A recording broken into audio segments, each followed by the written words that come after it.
Assalamualaikum warahmatullahi wabarakatuh. Halo teman-teman, kembali lagi di channelku dan kali ini aku akan mencoba melanjutkan pembahasan soal simulasi SKD CAT yang diadakan oleh BKN secara online.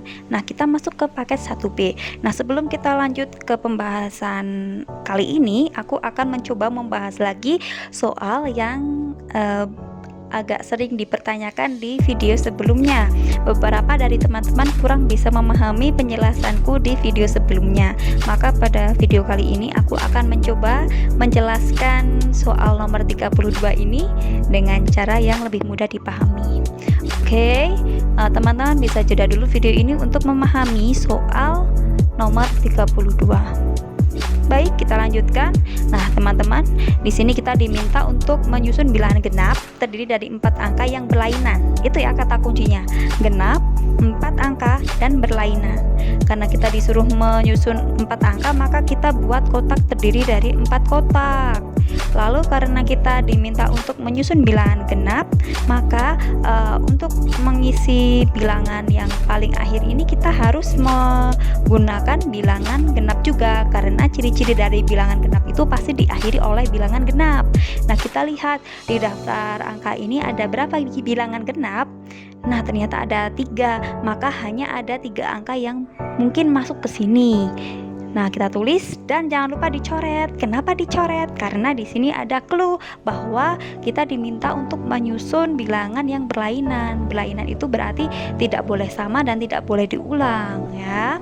Nah, lalu lanjut ke kotak yang paling depan. Untuk mengisi kotak yang paling depan, kita lihat jumlah angka yang tersisa. Ada 5, maka kita isi di sini 5. Dan kita coret 1 karena sudah terpakai 1 angka. Kita lanjutkan step itu sampai semua kotak terpenuhi. Nah, setelah semua kotak terpenuhi, terus kita hitung angka yang ada di dalam sini. Nah, ketemu hasilnya adalah 180, maka jawabannya yang B. Oh ya teman-teman, aku ingatkan kepada teman-teman yang belum join grup belajar di Telegram, yaitu belajar bareng teman juang ASN. Jangan lupa klik link yang ada di deskripsi videoku, karena di link tersebut nanti teman-teman bisa masuk ke IG-nya teman juang ASN dan bisa mengikuti step-step yang harus dilakukan untuk bisa bergabung ke grup belajar tersebut secara gratis tentunya. Oke, kita lanjut ke pembahasan tes wawasan kebangsaan untuk soal nomor 7. Nah, teman-teman, untuk soal nomor 7 ini soal yang menguji tentang ingatan kita ya. Ini sebenarnya bukan soal yang hot karena ini masuknya ke level C1 atau level level mengingat. Nah, untuk bisa mengingat dengan cepat, kita bisa memanfaatkan akronim, yaitu akronim Kata Miska Bawa Sabia. Nah, dari akronim ini kita bisa mengingat bahwa ada 9 panitia ini, dan dari opsi A sampai opsi E yang tidak termasuk ke dalam 9 panitia 9 ini adalah yang E. Lanjut ke soal nomor 8. Teman-teman, norma pertama dalam hukum Indonesia adalah proklamasi kemerdekaan. Karena apa? Karena tanpa proklamasi kemerdekaan, Indonesia belum tentu berdiri. Dengan tindakan itu, Indonesia dapat menciptakan tatanan hukum positif tertulis, yaitu Undang-Undang Dasar 45 pada tanggal 18 Agustus 1945. Nah, jadi proklamasi kemerdekaan ini dianggap sebagai norma pertama dalam tata hukum Indonesia ya, meskipun saat itu Indonesia belum memiliki hukum positif tertulis ya. Lanjut ke soal nomor 9. Ya teman-teman, untuk bisa menjawab soal nomor 9 ini kita harus paham dulu bentuk teks proklamasi itu seperti apa. Nah, ini dia ya bentuk teks proklamasi. Nah, dari melihat teks proklamasi ini jelas kita bisa menjawab bahwa jawabannya yang B. Nah, kita juga harus pahami nih hal-hal penting tentang teks proklamasi. Teman-teman bisa jeda dulu video ini dan hafalkan ya, ada 4 hal penting tentang teks proklamasi. Baik, kita lanjutkan ke soal nomor 10. Sistem partai politik di Indonesia. Nah, untuk bisa menjawab ini bisa kita search ya, daftar partai politik yang ikut ke dalam pemilu tahun 2019. Di sini ada 16 partai yang lolos. Nah, dari berdasarkan daftar ini bisa menjadi bukti yang sangat kuat bahwa Indonesia itu memang menganut sistem multipartai politik, atau jawaban yang benar di opsi ini adalah jawaban yang D. Banyak partai itu merupakan nama lain dari multipartai. Kita lanjutkan ke tes intelijensi umum. Nah, teman-teman bisa jeda dulu videonya untuk mengerjakan soal nomor 33. Baik, untuk soal nomor 33 ini merupakan soal penalaran numerikal ya, dan di sini adalah pola angka yang lompat 1. Nah, aku beri tanda seperti ini ya, sudah jelas terlihat sekali bahwa di sini ada 5, 6, 7, pasti di sini ada 8. Maka jawabannya yang E. Lanjut ke soal nomor 34.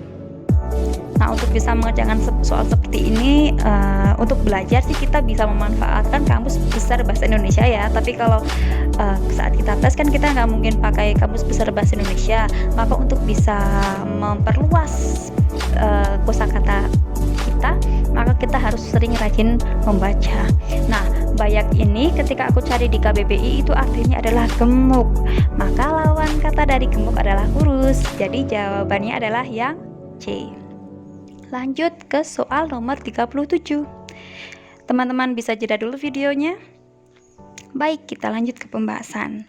Untuk mengerjakan soal ini kita analisis dulu premis setiap premis yang ada di soal nomor 37 ini. Nah, udah terlihat kan? Premis 1 jelas partikuler karena di sini ada kata beberapa. Di sini premis 2 merupakan universal karena ada kata semua. Premis 3 juga sama ya, universal lagi karena di sini ada segala sesuatu. Berarti itu semuanya ya. Nah, untuk bisa mengerjakan soal nomor 37 kita kerjakan bertahap ya. Kita simpulkan dulu premis 1 dan 2. Premis 1 dan 2 itu memiliki term penghubung yaitu ikan hias. Maka ikan hias ini tidak boleh kita tulis di kesimpulan. Nah, maka kesimpulannya menjadi seperti ini teman-teman. Beberapa ikan mahal, tuh ya, beberapa ikan mahal hidup di laut. Nah, seperti ini, tanpa memasukkan ikan hias. Karena ingat, salah satu hukum silogisme adalah tidak boleh menuliskan term penghubung di kesimpulan. Kalau sudah seperti ini, bisa kita lanjutkan cari term penghubung antara kesimpulan ini dengan premis 3. Nah, ternyata term penghubungnya adalah hidup di laut. Maka kesimpulan dari premis di sini dengan premis 3 adalah, nah, beberapa ikan mahal bisa dimakan. Maka jawabannya yang A. Lanjut. Nah, teman-teman, di sini aku menemui ya soal yang mungkin dari sononya sudah salah ketik atau error atau bagaimana, dan melihat opsi jawaban yang ada, aku coba edit soal ini menjadi seperti ini ya. Nah, ketika menemui soal seperti ini, teman-teman harus ingat bahwa operasi perkalian dan pembagian harus dikerjakan terlebih dahulu dari operasi penjumlahan dan pengurangan. Ini merupakan soal yang sangat mudah ya teman-teman, anak kelas 5 SD aja bisa mengerjakan ya. Nah, langsung saja kita kerjakan seperti ini. Nah, 42 dan 21 ini kita operasionalkan dulu karena ini operasi pembagian. Ketemu seperti ini sehingga ketemu hasilnya adalah 80. Maka jawabannya yang A. Lanjut. Nah, ini juga sama ya, aku kupas apa adanya seperti ini, mungkin kurang tepat ya, maka aku edit menjadi seperti ini ya teman-teman.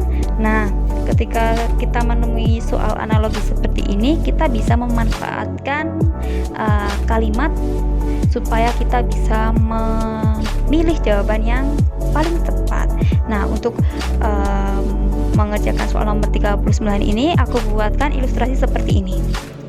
Penyakit dipelajari melalui ilmu patologi, sedangkan cuaca dipelajari melalui ilmu meteorologi. Maka jawabannya yang D. Kita lanjutkan ke tes karakteristik pribadi. Nah, untuk mengerjakan tes karakteristik pribadi, teman-teman harus ingat 5 kompetensi yang diujikan. Ada pelayanan publik, jejaring kerja, sosial budaya, teknologi informasi dan komunikasi, serta profesionalisme. Lanjut ya ke soal nomor 86. Nah, jawaban yang benar dari soal nomor 86 ini bisa kita pilih dengan cara menganalisis dulu setiap jawaban. Ya. Dari menganalisis ini kita bisa mendapat bahwa ada 3 jawaban yang baik, yaitu jawaban A, B, dan D. Nah, dari jawaban baik ini kita harus memilih jawaban yang terbaik, teman-teman. Nah, setelah kita pertimbangkan, ternyata jawaban A ini mencakup manfaat dari jejaring kerja sekaligus profesionalisme. Maka jawaban yang terbaik dari soal nomor 86 ini adalah yang A. Lanjut ke soal nomor 87. Baik, langsung saja kita analisis opsi jawabannya satu persatu. Ini ya teman-teman. Opsi A, memaksa orang lain ikut bahagia. Memaksa itu membuat kita terlihat melakukan sesuatu yang negatif ya, maka harus kita hindari. Opsi yang B, bekerja dengan baik pada hari itu. Berarti ketika kita sedih, berarti kita loyo dong. Nah, berarti kita hindari jawaban B. Jawaban C, tidak fokus bekerja. Ini tentu tidak profesional ya, karena tidak berorientasi pada hasil. Yang D, melakukan pekerjaan seperti biasa. Nah, ini yang D ini menunjukkan jawaban yang paling benar ya, karena dengan asumsi bahwa kita setiap harinya memang sudah tekun dalam bekerja. Terus yang E, jelas tidak profesional. Dari kelima opsi jelas yang menjadi jawaban terbaik adalah yang D. Lanjut ke soal 88. Baik, kita analisis dulu jawabannya satu persatu. Untuk yang A, memarahi di depan anggota tim yang lain.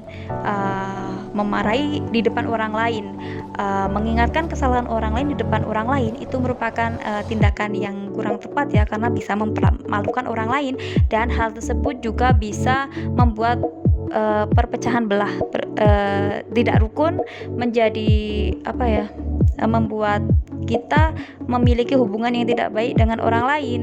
Nah, ini menunjukkan bahwa kita tidak bisa menjaga kompetensi jejaring kerja. Untuk opsi A. Opsi yang B, mengadukannya kepada pimpinan. Ini opsi B menunjukkan bahwa kita tidak profesional. Masa ada anak buah kita yang malas-malasan terus kita tidak bisa mengaturnya sih, kita langsung laporan ke pimpinan, berarti kan kita tidak becus ya dari jadi pimpinan. Kita hindari opsi yang B.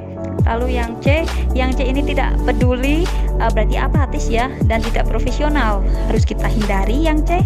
Yang D, menasihatinya dengan baik. Nah, yang D ini menunjukkan karakteristik pemimpin yang bisa mengayomi, bisa membimbing anak buahnya menuju kebaikan. Nah, yang D ini merupakan opsi yang bagus ya teman-teman. Yang E, mengeluarkannya dari tim. Nah, yang E ini menunjukkan orang yang tidak bisa mengatur orang lain, tidak bisa memanipulasi orang lain, dan mudah tersulut amarahnya, serta dia tidak bisa menjaga jejaring kerja dan tidak profesional juga. Maka dari opsi A sampai E ini yang merupakan jawaban yang terbaik menurutku adalah jawaban yang D. Lanjut ke soal nomor 89. Baik, kita analisis satu persatu jawabannya. Nah, dari analisis ini sudah jelas sekali ya teman-teman, jawaban yang paling tepat itu adalah jawaban yang C. Lanjut ke soal nomor 90. Nah ya teman-teman, kita analisis satu persatu jawabannya ya. Nah dari sini sudah jelas sekali ya, bahwa ketika ada pimpinan kita marah, ketika kita diam saja, berarti kita tidak ada inisiatif untuk meredakan suasana. Berarti kita kurang kreatif ya. Yang A ini menunjukkan orang yang tidak kreatif, tidak memiliki inisiatif, hanya bisa ikut sana ikut sini, tidak mempunyai pendirian. Untuk yang B, menenangkannya. Nah ini yang B ini merupakan opsi yang sangat bagus ya. Berarti ketika kita bisa menenangkan orang yang sedang marah, apalagi itu atasan kita, berarti kita bisa mengayomi orang banyak, bisa menciptakan situasi kerja, kondisi kerja yang sangat nyaman. Yang C, menghindar. Nah menghindar ini menandakan bahwa diri kita itu orang yang suka lari dari tanggung jawab, ini harus kita hindari. Yang D, tidak peduli dengan kegiatan warga. Wah apatis banget, ini harus kita hindari. Yang E, menyuruhnya duduk. Yang E itu menyuruhnya duduk buat apa, nggak jelas kan, kurang jelas. Jadi sudah sangat jelas sekali ya teman-teman, dari opsi A sampai opsi E itu yang merupakan jawaban yang terbaik adalah jawaban yang B. Nah itu dia teman-teman, pembahasan soal-soal simulasi CAT SKD yang diselenggarakan oleh BKN secara online. Aku ingatkan sekali lagi teman-teman, jangan lupa klik link yang ada di deskripsi video ini untuk lihat syarat-syarat yang harus dipenuhi untuk teman-teman, supaya teman-teman bisa bergabung belajar bareng di grup Telegram Teman Juang ASN secara gratis. Itu saja dari aku, semoga ilmu ini menjadi ilmu yang bermanfaat dan semoga teman-teman bisa sukses menjadi CPNS di tahun ini. Apabila ada penjelasanku yang kurang jelas, teman-teman boleh banget request aku untuk mengulangi penjelasan tersebut, atau misalkan ada penjelasanku yang kurang tepat atau kurang lengkap, teman-teman boleh banget kok ketik saran dan kritik yang membangun. Itu saja dari aku, salam hebat. Jangan lupa like, komen, dan subscribe, karena di setiap hari Jumat aku akan membagikan konten-konten yang berkaitan dengan CPNS dan P3K. Sampai jumpa di next video. Wassalamualaikum warahmatullahi wabarakatuh.